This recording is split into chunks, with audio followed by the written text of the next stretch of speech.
choses, des vues qui étaient tellement magnifiques qu'on ne peut même pas les expliquer parce que c'était tellement beau. Je sais que j'ai traversé un grand couloir où c'était plein de fleurs. Et je suis arrivé dans un autre domaine qui était phénoménal, un domaine de l'esprit, le paradis, je ne sais pas où est-ce que c'était.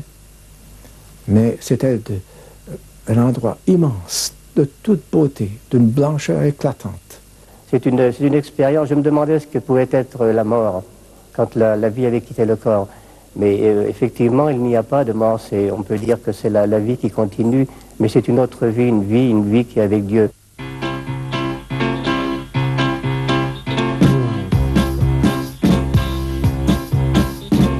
Je serai sur mon lit tout froid, tout sera noir autour de moi, on pleurera comme il se doit, pendant que sonnera le glas. Vous mes amis, ce jour-là, je vous en prie, ne pleurez pas. Dites plutôt, il est parti en chantant ses chansons, comme un enfant qui rentre à la maison. Les braves gens prieront pour moi, faisant sur moi le signe de croix. D'autres chuchoteront tout bas le mal que j'ai fait ici-bas. Vous mes amis, ce jour-là, je vous en prie, ne pleurez pas. Dites plutôt, il est parti en chantant ses chansons, comme un enfant qui rentre à la maison. La mort a toujours angoissé les hommes. Quelqu'un a dit, l'homme est le plus solitaire de tous les animaux. Et c'est peut-être parce qu'il vit dans la pensée continuelle de sa mort et de la certitude de sa mort. Lorsque nous lisons la Bible, nous sommes surpris de voir que la Bible dédramatise la mort. La Bible va nous parler de la mort en disant il est allé se coucher avec ses pères après une longue et heureuse vieillesse. Il a rejoint ses pères, il s'est endormi. La Bible nous parle aussi de résurrection. La Bible, Paul va même jusqu'à dire la mort m'est un gain. Vraiment dédramatiser la mort. Une pensée juive dit que lorsqu'on meurt, c'est qu'on n'a plus la force de vivre corporellement, mais que l'on continue de vivre dans le séjour des morts.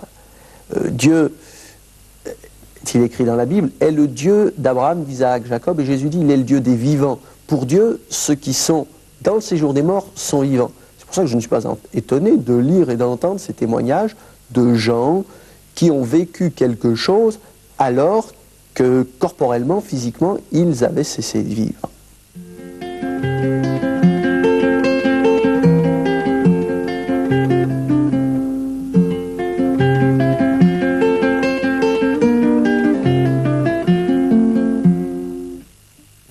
Ce qui m'est arrivé remonte maintenant à quelques années, c'était en 1955, j'avais 17 ans. Je vivais avec mes parents en Afrique du Nord, en Algérie, à Alger précisément. Et un matin, j'ai voulu prendre ma douche. Et cette pièce était, disons, mal aménagée parce qu'il y avait un chauffe-eau à gaz à l'intérieur, mais elle était très mal aérée.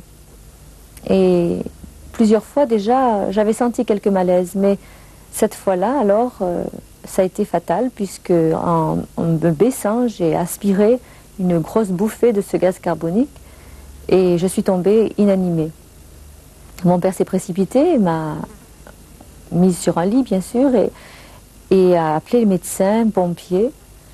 Mais il était tellement affolé qu'il ne savait plus à qui téléphoner. Et je crois qu'il y a eu confusion, personne n'est venu, rapidement en tout cas.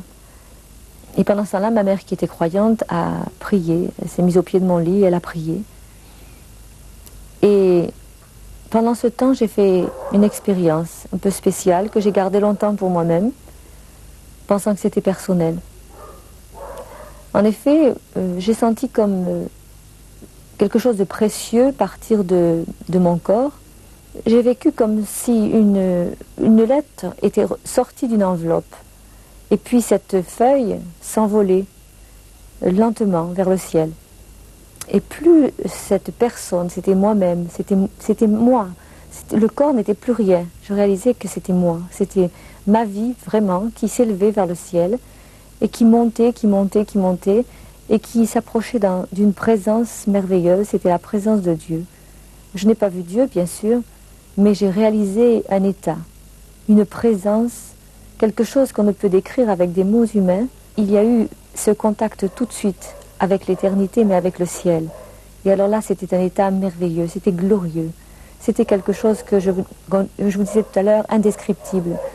C'était merveilleux, vraiment, et malgré mes 17 ans, je n'avais rien connu de semblable. Et au bout d'un certain temps, que j'ai appris après,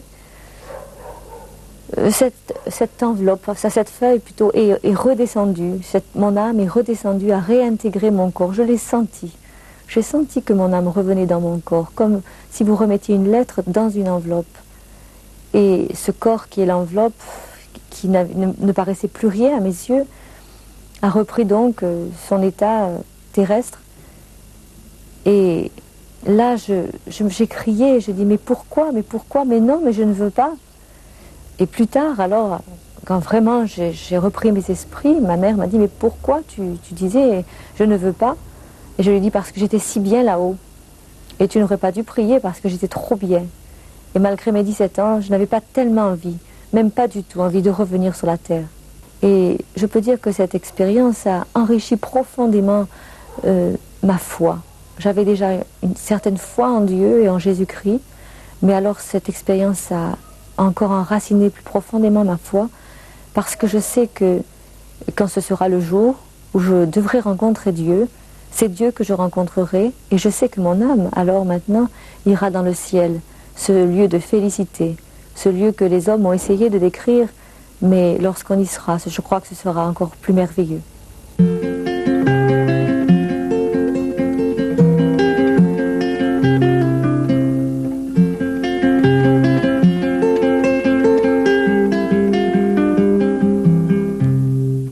J'ai été très intéressé par la lecture d'un livre absolument passionnant d'un médecin cardiologue américain, le docteur Rawlings, intitulé « Au-delà des portes de la mort ». Dans ce livre, ce médecin fait état de toute une série de témoignages qu'il a rassemblés de personnes qui, pour certaines, étaient en état de mort clinique, d'autres étaient aux portes de la mort. La plupart d'entre elles avaient connu un arrêt cardiaque. Ces personnes ont fait état de ce qu'elles avaient vu dans cette situation. Cela rejoignait très étroitement ce que la Bible dit. Cela a rappelé à ce médecin plusieurs choses qu'il avait entendues étant enfant à l'école du dimanche ou au catéchisme. Par exemple, la Bible nous dit qu'il est réservé aux hommes de mourir une seule fois, après quoi vient le jugement. Ce médecin a recueilli tous ces témoignages, ça lui a rappelé tout ce qu'il avait entendu étant plus jeune, et c'est ainsi qu'il est venu à une connaissance personnelle de Jésus-Christ. Il a appris à connaître le Dieu de la Bible personnellement de cette manière. Dans cette ligne de pensée, j'ai moi-même eu l'occasion de recueillir plusieurs témoignages dignes de foi. Je pense tout d'abord à un de mes amis, un homme d'affaires qui est décédé il y a quelque temps dans le canton de Neuchâtel, en Suisse française. Cet homme, un chrétien engagé, dans ses derniers moments de vie, il avait sa femme, il avait ses enfants autour de lui, a rendu un témoignage extraordinaire. Il a dit « Oh, je vois le ciel, mais que c'est beau le ciel !» Et puis, quelques instants plus tard, il a encore murmuré dans son dernier souffle. Il a encore dit « Oh, mais que l'on est bien au ciel !» Et puis, il est parti comme ça. Et sa femme et ses filles, qui m'en parlaient quelques jours plus tard, me disaient « C'était tellement extraordinaire, on aurait voulu partir avec lui. » J'ai entendu un autre témoignage, alors celui-là, je l'ai recueilli en Angleterre, à Londres. C'est un ami non chrétien d'ailleurs, qui me l'a rapporté. Il s'agissait de ses grands-parents. Il avait des grands-parents qui étaient eux des chrétiens engagés, des gens qui avaient une relation personnelle avec Dieu au travers de Jésus-Christ. Et voilà qu'un certain jour, le grand-père est tombé malade. Il a fallu le placer dans un hôpital et la grand-mère n'était elle-même pas très bien. Un certain jour, on l'a trouvée morte dans son lit. Alors il y a eu conseil de famille, on a discuté, est-ce qu'on va informer le grand-père, est-ce qu'on ne va pas l'informer?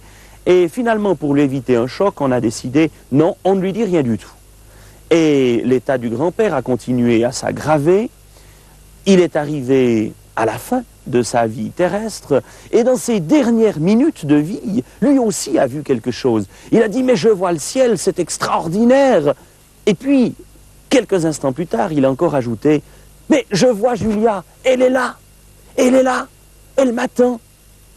Et cet ami non chrétien était absolument bouleversé parce qu'il m'a dit, mais je sais que personne ne lui avait dit que Julia, sa femme, était morte. Or, dans ses derniers moments de vie, quand il voyait déjà l'au-delà, il a dit « Je vois Julia ». Il voyait sa femme dans l'au-delà. Et cela, c'était quelque chose de tout à fait extraordinaire pour cet ami. Et ça lui parlait beaucoup, ça lui posait une grande question. Et puis, j'ai reçu aussi un témoignage d'une personne tout à fait digne de foi, d'un membre de ma famille. Il s'agit d'une jeune femme qui était tout à fait incroyante. Elle vivait avec son ami. Elle a été atteinte d'une maladie incurable et foudroyante.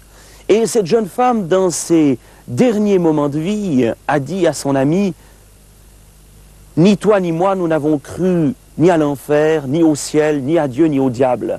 Mais je vois l'enfer. » Et son ami lui a dit, « Mais chérie, tu sais bien, ce sont des légendes, c'est des histoires, ça n'est pas vrai. » Puis elle lui a dit, « Oui, j'ai bien cru comme ça jusqu'à maintenant, mais... je te dis que je vois l'enfer, je vais en enfer. » Et son ami a pris une vieille Bible que sa mère lui avait donnée, il a essayé de feuilleter, de lui apporter quelque chose, mais ne connaissant pas la Bible, ne sachant pas comment l'aider ni que lire, il n'a pas pu l'aider en fait. Et cette jeune femme est morte quelques minutes plus tard dans ses bras en lui disant « C'est affreux, j'entre en enfer. »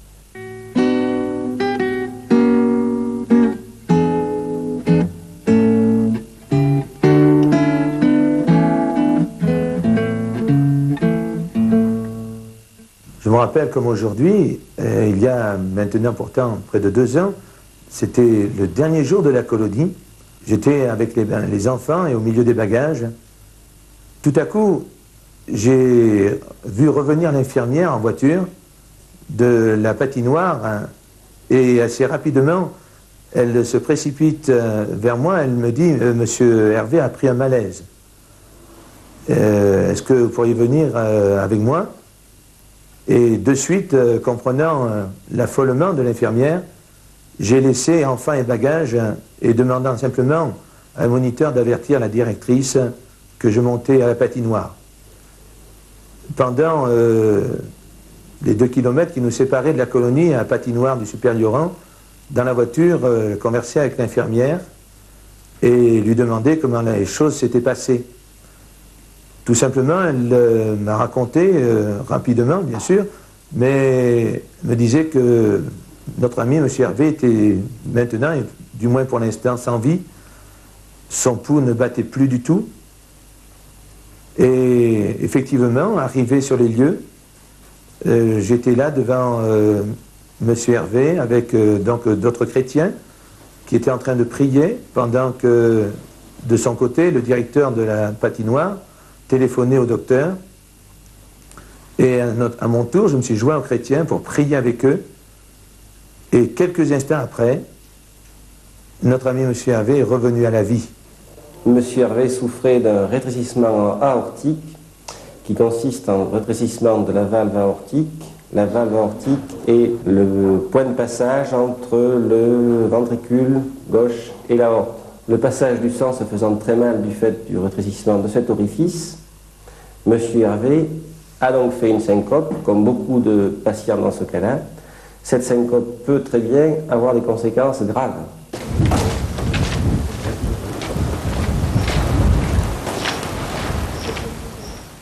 C'est ici, à cette patinoire, il y a 2 ans, il m'est arrivé ce malaise, cet arrêt cardiaque.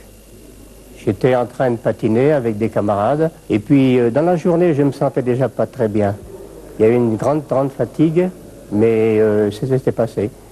Et là, sur cette patinoire, eh bien, je patinais comme bien d'autres. Je riais, Je m'amusais très très bien. C'était la première fois d'ailleurs que je patinais sur une patinoire. Mais les malaises cardiaques ont repris. Le cœur a commencé à palpiter énormément. Et puis au bout d'un certain temps, c'est arrêté. Je me suis accoudé sur le bord de la patinoire, mais je sentais que vraiment tout allait, tout culbutait, vraiment ça allait très très mal. Et là j'ai crié à Dieu parce que je sentais, au fond de moi-même, je sentais que c'était la fin. Et j'ai crié à Dieu, j'ai dit Seigneur, viens à mon aide. Et les autres sont repartis sur la patinoire, mais moi je n'ai pas pu repartir. Et là, brusquement, tout a basculé. Je me suis vu, j'ai vu mon corps qui s'écroulait sur cette patinoire, et moi j'étais à hauteur. Je voyais ce corps qui était là sans vie, et les personnes qui étaient autour de moi se sont approchées, et j'entendais parler, je les voyais, je les distinguais, j'entendais toutes les paroles, mais je ne pouvais absolument rien dire. Et je me suis trouvé dans une lumière très très blanche, éblouissante. C'est une lumière que l'on ne peut pas, on ne peut pas dire, elle n'existe pas sur cette terre. Mais je me sentais bien, je me sentais entouré de cette lumière, et là j'étais bien. Je savais que la vie avait quitté mon corps. Ça je le savais, j'étais conscient, et j'étais à quelle hauteur j'étais, je n'en sais rien. Mais ce que je voyais, c'était les personnes qui étaient autour de moi, et je les entendais parler. Un disait, il faut le mettre à droite, sur le côté, l'autre sur le dos, il ne faut pas le toucher. Si c'est le cœur, il ne faut pas le remuer. Et moi, j'étais là impuissant, j'aurais voulu leur dire, mais c'est inutile de remuer ce corps parce que la vie l'a quitté. Et au bout d'un certain temps, il y a Mademoiselle Buzer et mon fils se sont agenouillés et ont crié à Dieu là. Et la vie, l'âme a réintégré ce corps. Mais ça a été... quand la vie est revenue dans ce corps, c'était une lutte terrible. Je sentais cette âme qui ne voulait plus pénétrer dans cette enveloppe dont elle s'était quittée. Et elle a réussi à pénétrer quand même, mais ça a été très très dur. Et tous les malaises ont recommencé, les battements de cœur, les suées et tout. Et puis j'ai ressombré dans la conscience malgré tout après. Mais j'avais entendu la voix de mon fils avant, chose que j'avais oublié de le dire. Mon fils qui avait crié également, qui me disait « Papa, réponds-moi ». Mais je ne pouvais pas lui répondre puisque j'étais plus dans ce corps. Et je suis quand même revenu à moi et je bénis, je rends grâce à Dieu parce que si je suis là encore aujourd'hui, c'est grâce à lui et vraiment c'est un miracle. C'est une expérience, je me demandais ce que pouvait être la mort quand la vie avait quitté le corps. Mais effectivement, il n'y a pas de mort, on peut dire que c'est la vie qui continue. Mais c'est une autre vie, une vie qui est avec Dieu. Je n'ai pas vu Dieu, je n'ai pas vu Jésus, je ne l'ai pas vu, mais je sentais sa présence parce qu'il était vraiment près de moi, je le sentais nettement.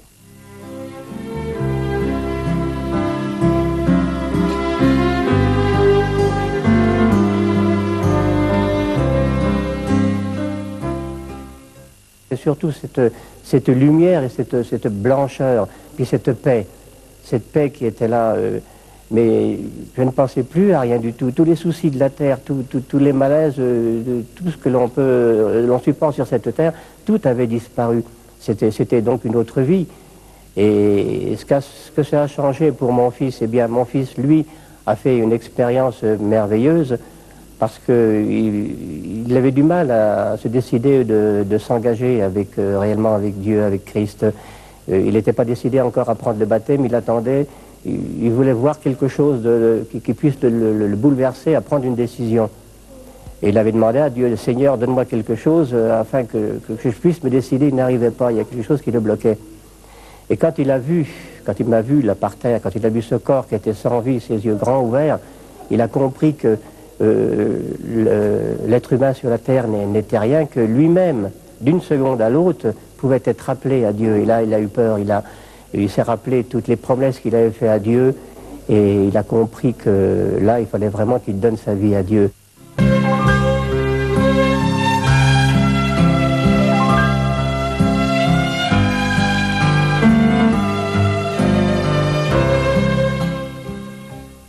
Il y a 15 jours, nous avons eu dans notre assemblée la visite d'un pasteur américain qui nous a raconté son témoignage.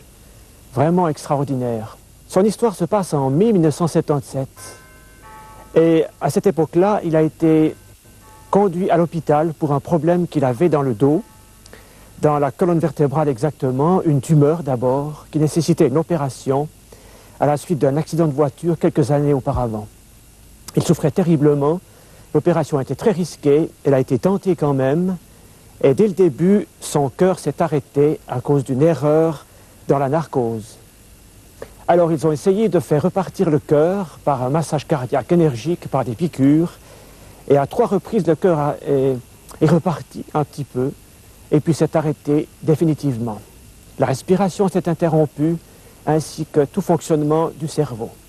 Il a été déclaré cliniquement mort. Sa femme a été avisée de ce qui s'est passé par le médecin-chef, et puis, comme elle travaillait aussi dans la partie médicale, elle a prié quelques instants, elle a dit « J'aimerais bien qu'on continue à faire fonctionner le cœur ». On a essayé alors une méthode tout à fait nouvelle, c'est d'abaisser la température du corps, sensiblement, et puis de continuer à faire marcher le cœur avec des appareils, ainsi que toutes les fonctions du corps. Le cerveau était complètement mort à ce moment-là. Quelques heures se sont passées, les médecins ont demandé à l'épouse de pouvoir interrompre les traitements. Ils ont dit que si Tom Scarinci, c'est son nom, revenait à la vie, il n'aurait plus de vie normale, ce serait comme un légume, si vous voulez. Mais la femme a persisté dans sa foi et sa confiance en Dieu. Elle a demandé qu'on maintienne encore une vie, même artificielle, en faveur de son mari. Elle avait la foi pour cela. Quelques heures plus tard, les médecins se sont adressés au restant de la famille, pensant que la femme perdait un peu la tête, perdait la raison même. Mais elle a persisté encore. Ceci a duré non seulement plusieurs heures, mais plusieurs jours. En Amérique, vous pouvez, sur votre passeport, inclure à l'arrière une feuille qui indique que vous remettez votre corps à la science, certains organes de votre corps, ou bien même le corps tout entier. C'est ce que Tom Scarinci avait fait. Je tiens là dans mes mains son témoignage qui a été écrit en anglais, qui n'est pas encore traduit ni édité en français, et il raconte tout cela dans ce livre merveilleux. Et alors, on a fait venir un homme, on voulait transférer le cœur de Tom Scarinci à cet homme qui attendait depuis très longtemps. Et tout correspondait pour que Tom soit un donneur complet, parfait, pour lui. La femme a refusé ce don pour l'instant en disant qu'elle avait une conviction profonde que Dieu allait ramener son mari dans le monde des vivants. Son mari était chrétien, elle savait qu'il était prêt pour la mort, mais elle avait la conviction que Dieu allait le ramener à la vie. Pendant 9 jours, toute cette situation s'est prolongée, et à la fin du 9e jour, au soir, subitement, Tom a ouvert les yeux. Stupéfaction parmi les médecins, les infirmières, branle-bas de combat, panique même, et puis on fait venir des psychiatres. On pense qu'il aura perdu la tête, on ne sait pas comment lui poser des questions. Il referme les yeux, la nuit se passe, il est tranquille, il dort. Le lendemain matin, il rouvre les yeux, on commence à l'interroger. Qu'est-ce que vous avez vu? Et il raconte qu'il n'a pas senti vraiment sa vie sortir de son corps, son âme, mais il s'est senti quand même partir, et à un moment donné, il a vu une forme lumineuse, il a vu Jésus dans le fond, et il a dit à Jésus, voilà tout ce que j'ai fait pour toi. Jésus lui a dit, voilà ce que tu as fait dans ta vie, et il lui a montré comme dans une vue panoramique tous ses péchés. Il était effondré, il a pleuré. Et alors Jésus lui a dit, mais je t'ai pardonné. Et il a été comme enveloppé dans l'amour du Seigneur pendant tout ce temps pratiquement. Il n'avait aucune notion du temps, mais il s'est senti enveloppé, béni, entouré de l'amour du Seigneur. Il a été emmené plus loin dans l'au-delà. Il lui semble avoir vu Dieu, mais d'une manière très vague, une sorte de forme rouge, dans un éclat, une harmonie, une présence merveilleuse. Et puis on l'a interrogé encore plus en avant. Avant même de voir ses péchés et de sentir l'amour du Seigneur qui lui avait tout pardonné, il vivait et entendait ce qui se passait dans la salle d'opération, les médecins qui tentaient de le réanimer. Quelque temps après, les infirmières qui, c'était un petit peu misérable, mais qui misaient sur les chances de survie qu'il avait. Il n'en avait pratiquement aucune. Il a raconté tout cela avec force détail. Les médecins ont fini par déclarer qu'il était absolument sain d'esprit. Paralysé encore sur son lit. 2 jours après, le matin, il se lève. Il met les pieds en bas du lit, il se lève. Et il marche dans le corridor. Tout le corps médical vient et constate cette guérison extraordinaire. En effet, sa tumeur a disparu. Il n'est plus paralysé. Il est sain d'esprit. Il parle du Seigneur. C'est un témoignage bouleversant. Encore une journée et il quitte l'hôpital en compagnie de sa femme. Il y a une haie d'honneur de médecins, d'infirmières qui applaudissent, qui louent Dieu. J'aimerais dire encore que son témoignage inclut aussi le fait que tous les médecins qui se sont occupés de lui, 3 spécialistes et 2 psychiatres, et toutes les infirmières qui ont eu contact avec lui de près ou de loin dans cet hôpital, se sont convertis. C'est vraiment un témoignage probant et bouleversant, un témoignage non seulement de l'au-delà, mais aussi de la foi. Sa femme a eu la foi, elle a cru en Dieu, elle a persévéré dans la foi. Un appel aussi à se préparer, à être prêt pour le retour du Seigneur. Ce qu'il faudrait peut-être ajouter, c'est que ce qui s'est passé pour Tom Scarinci a été reconnu par la science aux USA. Le journal officiel de la médecine indique que ce cas est l'un des 4 qui est reconnu comme un homme cliniquement mort et revenu au monde des vivants.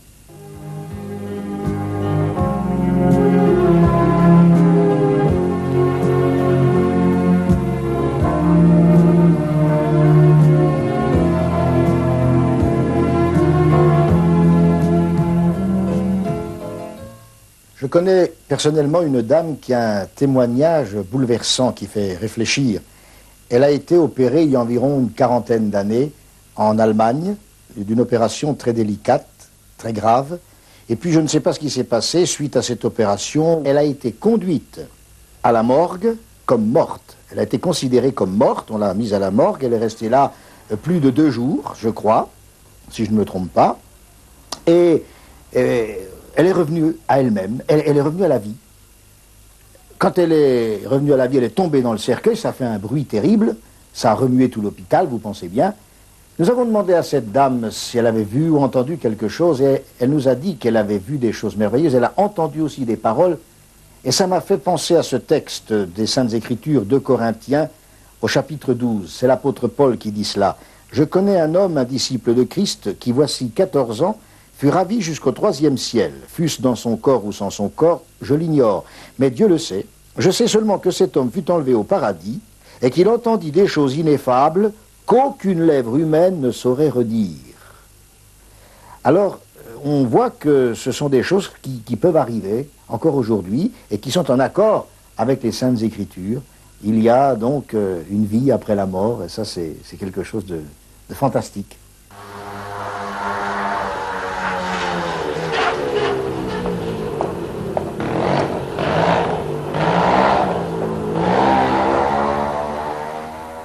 En 1942, j'ai dû aller en Allemagne d'une façon indépendante de ma volonté, mais j'ai tombé malade gravement.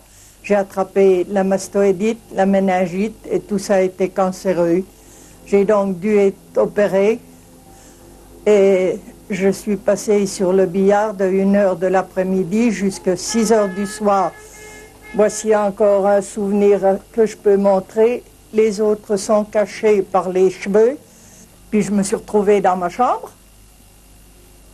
Et alors à ce moment-là, on est venu, quand j'ai été complètement réveillée, on est venu m'apporter 5 cachets à boire avec la moitié d'un verre d'eau. Obligatoire de les avaler, parce que vous savez, les Allemands, c'est pas les Français. Hein? Eh bien, j'ai donc avalé mes cachets, j'ai eu bien du mal, mais enfin, je les ai avalés quand même. Puis le soir, j'avais soif. Alors, ils viennent apporter de la tisane. Puis ils donnent de la tisane autour de moi, puis pas à moi. Oh là, c'était compliqué. Le temps qu'elle a tourné les yeux, moi j'ai attrapé la cruche de tisane, puis je l'ai bu complètement. Entièrement, alors que je n'avais pas le droit d'en boire. Puis, ma foi, le lendemain, J'étais pas dans mon lit, j'étais sur mon cercueil. J'y ai été 48 heures. Et c'est dans ces 48 heures-là que j'ai fait un beau voyage. Parce qu'alors, à ce moment-là, j'ai eu des choses, des vues qui étaient tellement magnifiques qu'on ne peut même pas les expliquer parce que c'était tellement beau. Je sais que j'ai traversé un grand couloir où c'était plein de fleurs. Et je suis arrivée à une grande porte, en or certainement, parce que ça brillait comme le soleil. Et j'ai vu une grande table préparée qui faisait le rond comme ça. Et j'ai regardé, forcément, j'ai regardé, et puis c'était tellement beau que j'étais en extase, si vous voulez, malgré ma position. Et puis je suis restée comme ça. Il y a eu des choses qui m'ont été dites, mais je n'ai jamais pu les répéter. Parce que c'était quelque chose de tellement immense, tellement quelque chose de splendide, de tout ce qu'il y avait de plus magnifique, qu'il m'était impossible de... Et puis, au bout d'un certain temps, enfin à peu près au bout de 48 heures, je me suis réveillée. J'ai commencé à me remuer, puis j'ai commencé à tâter pour voir si j'étais pas enfermée. Puis en me remuant comme ça, ma foi, les planches se sont écartées. Zouf! Dedans le cercueil. Alors là, je suis tombée presque assis. Et comme j'étais redressée, ça a fait beaucoup de bruit. Et justement, une infirmière passait dans le couloir. Elle a entendu du bruit, elle a ouvert la porte, parce qu'il faisait noir là-dedans, complètement noir, c'était entièrement noir. Et quand elle m'a vu, quand elle m'a aperçu, elle a poussé un hurlement, mais un hurlement. Je crois que la ville de Saint-Dié aurait été réveillée, c'est pas possible. Et puis, elle a été chercher l'infirmière en chef. L'infirmière en chef est venue, mais pendant ce temps-là, moi, j'étais culbutée en dehors de mon cercueil. Je tenais pas de rester dedans. Et puis, après ça, ma foi, on a appelé le docteur pour me faire mon premier pansement. Et quand le docteur est arrivé, la première chose qu'il a dit, « Mais qu'est-ce que c'est que ce parfum que vous avez sur vous? On vous a pourtant pas parfumé avant de vous y mettre. » Je dis, je sais pas. Ce que je sais, je dis, c'est que j'étais bien, ou que c'est que j'étais. Je voudrais bien savoir seulement pourquoi que je suis revenue sur cette terre de misère et de malheur. Parce que j'ai dit, c'était vraiment magnifique où j'étais. Voilà ce que je peux vous dire.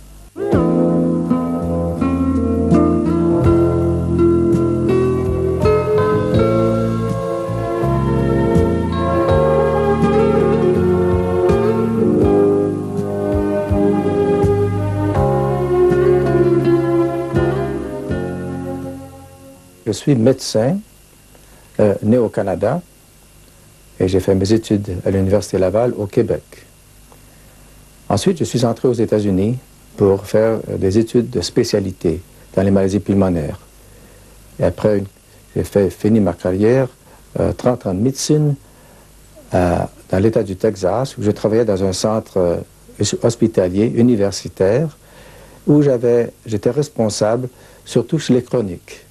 Ceux qui souffraient de maladies d'emphysème pulmonaire, de bronchite chronique, même les cancéreux pulmonaires. Après une conversion qui s'est passée lorsque j'avais à peu près 45 ans, j'ai eu une relation personnelle avec Jésus. Je savais que c'est lui qui était mon sauveur, c'est lui qui était mon maître. Après cette conversion, lorsque mes collègues ont commencé à me persécuter parce que je voulais témoigner, et je pouvais le faire avec mes malades sans difficulté, mais avec mes collègues en profession, il y avait un blocage. Je ne pouvais pas le faire. Mais en 1975, donc quelques années après cette conversion, un pasteur passa chez nous. Après un moment de prière, il a dit, tu sais, un jour, tu partageras l'amour de Jésus avec beaucoup dans ta profession. Mais je ne croyais pas. J'ai dit ça. Je sais que je ne peux pas le faire. Je peux témoigner avec mes malades, mais non, pas avec mes collègues, les médecins, les infirmiers, infirmières, tout le personnel soignant, je ne pouvais pas le faire.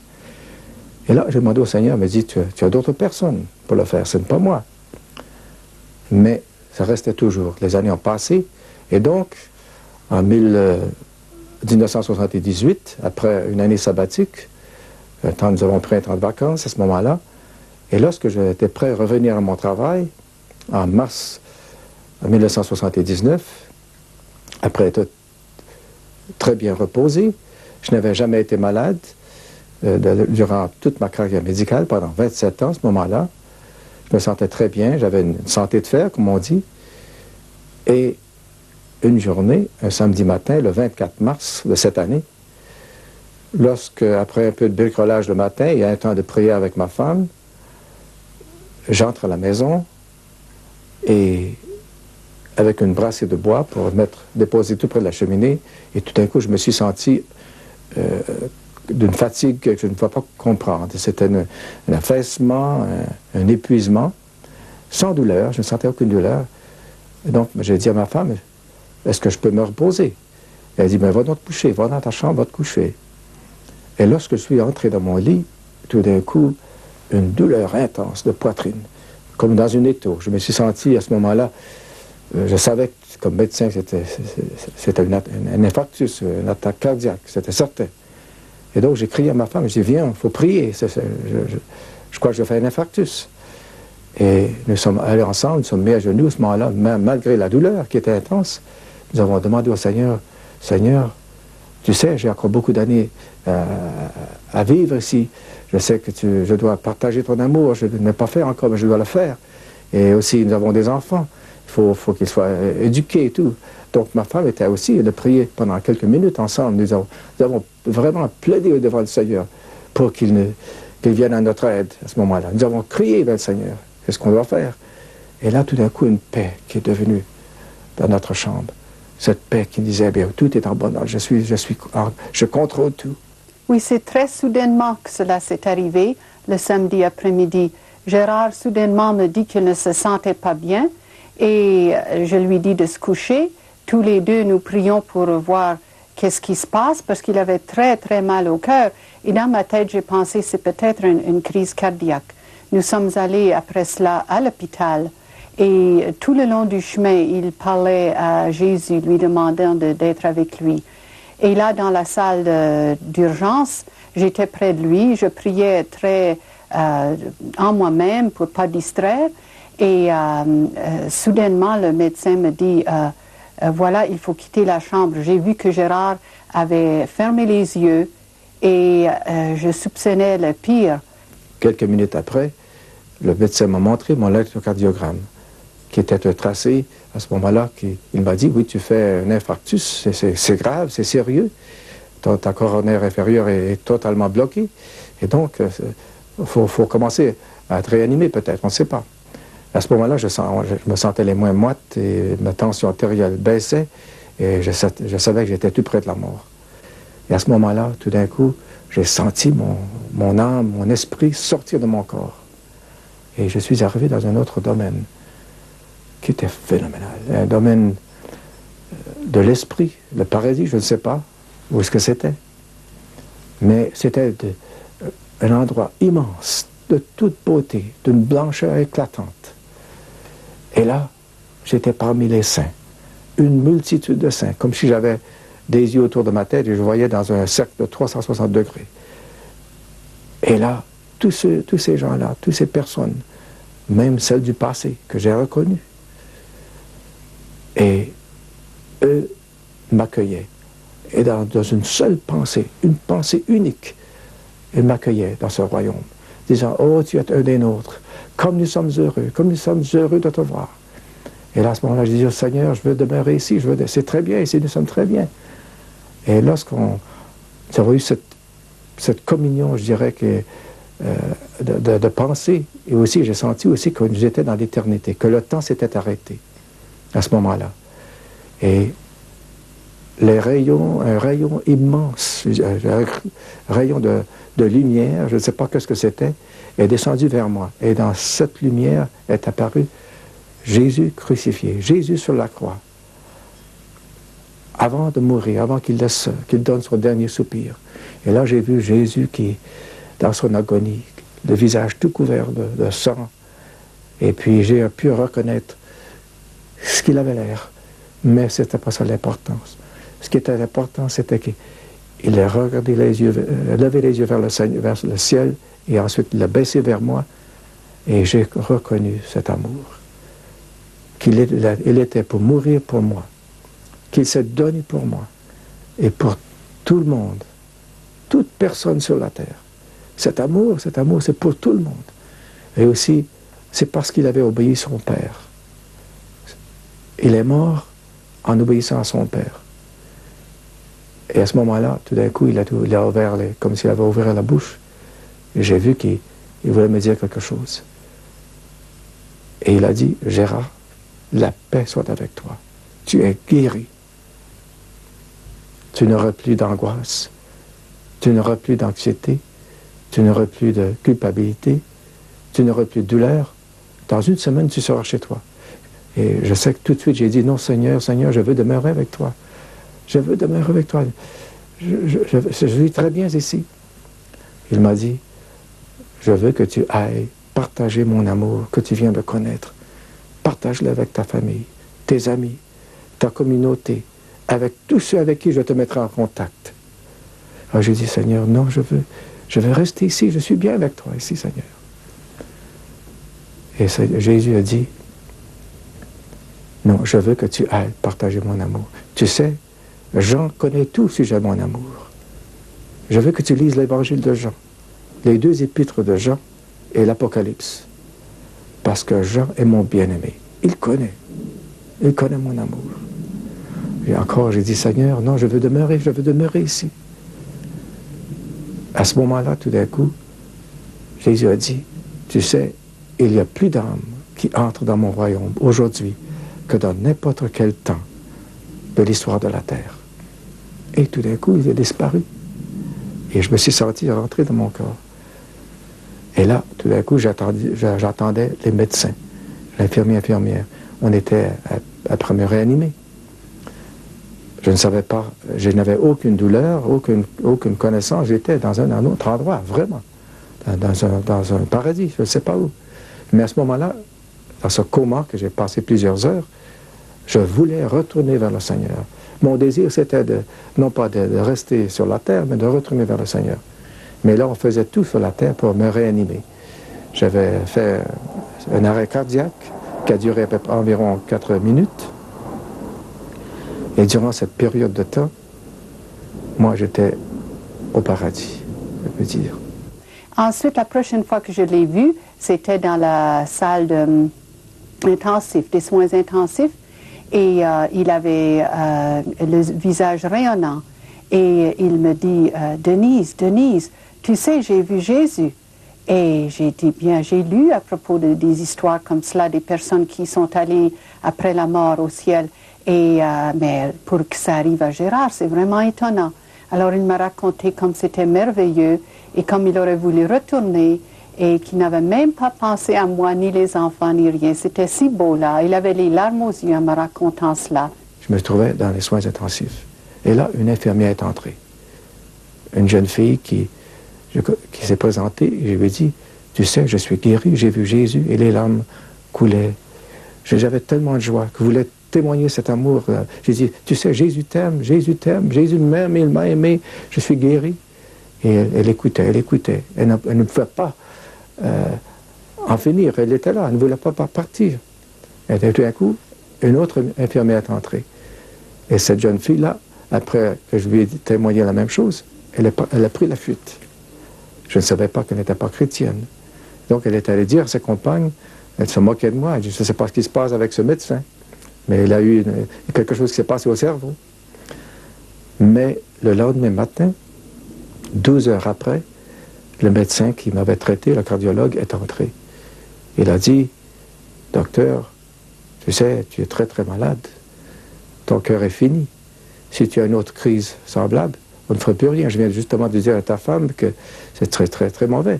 On a tout fait pour te réanimer, mais ton cœur est encore très très brisé. Et donc, Mais à ce moment-là, lorsqu'il a pu arrêter de parler, je lui ai dit, tu sais, je suis guéri, j'ai vu Jésus, je suis guéri, il t'aime, il m'aime. Donc j'ai pu témoigner avec ce médecin pour la première fois de l'amour de Christ, sans avoir de crainte, sans avoir peur. Et je l'ai fait, je le faisais parce que l'amour, c'est beaucoup plus puissant que la crainte de ne pas témoigner. Et ce médecin a dit, mais fais attention, docteur Landry, tu sais, ne parle pas de ces choses-là, parce que si tu as une autre crise, on ne fait plus rien. Je peux vous dire, chers amis, que dans cet après-midi-là, dans un lit d'hôpital, je ne sentais aucune douleur, je me sentais très bien, et j'ai pris ma Bible, et j'ai commencé à lire l'évangile de Jean. Et là, j'avais une joie infinie, et des larmes qui me coulaient, parce que j'ai vu comme Jean a connu cet amour. L'amour de Jésus, comme il était intime avec Jésus. C'est le seul apôtre et Paul qui ont connu cet amour. Et là, les infirmiers entraient et me disaient, mais qu'est-ce qui se passe avec ce médecin? Pourquoi? Qu'est-ce qu'il voit dans la Bible? Et moi-même, je peux vous dire que c'est le moment le plus intense de ma vie, à ce moment-là, même dans ce lit d'hôpital. Et donc, peu après, le lendemain matin, le même cardiologue entre, et après avoir fait plusieurs examens, électrocardiogramme, radiographie pulmonaire et autres, il dit, mais je ne comprends pas la chose. Et j'ai dit, ton examen du cœur est normal, ton cœur est normal aujourd'hui, l'examen pulmonaire aussi est normal. Et j'ai dit, tu as un cas exceptionnel, je ne comprends pas. Mais je lui ai dit, tu sais, je suis guéri. J'ai vu Jésus, il m'a guéri. Et je peux vous dire que j'ai passé une semaine à l'hôpital, comme Jésus l'avait dit, sans être malade. Et je marchais dans les passages de l'hôpital, comme une personne qui n'était pas malade. Et c'est la seule semaine que j'ai passée à l'hôpital comme malade. Et donc, je suis entré à l'hôpital, à la maison, je veux dire, dans une semaine, et après ça, mon travail, comme on l'avait déjà prédit. Et jusqu'à maintenant, je n'ai pas été malade une seule fois. Aucune douleur, je ne prends aucun médicament. Le Seigneur, ce qu'il fait, il le fait bien. Il a fait un miracle extraordinaire, je lui rends toute la gloire. C'est lui qui doit recevoir la gloire. C'est Jésus qui guérit. C'est le grand médecin. C'est lui qui est le médecin.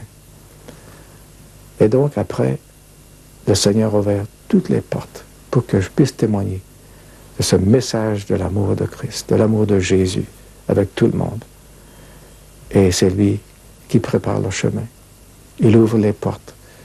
J'ai pu témoigner déjà avec mes collègues à l'hôpital où je travaillais, sans crainte. Et plusieurs ont déjà changé de vie. Plusieurs médecins sont déjà devenus chrétiens. Et des infirmières et d'autres personnels soignants de par le monde. Je suis allé même chez les musulmans. J'ai connu un médecin qui s'est converti. Et d'autres. Et donc c'est le Seigneur qui ouvre les portes.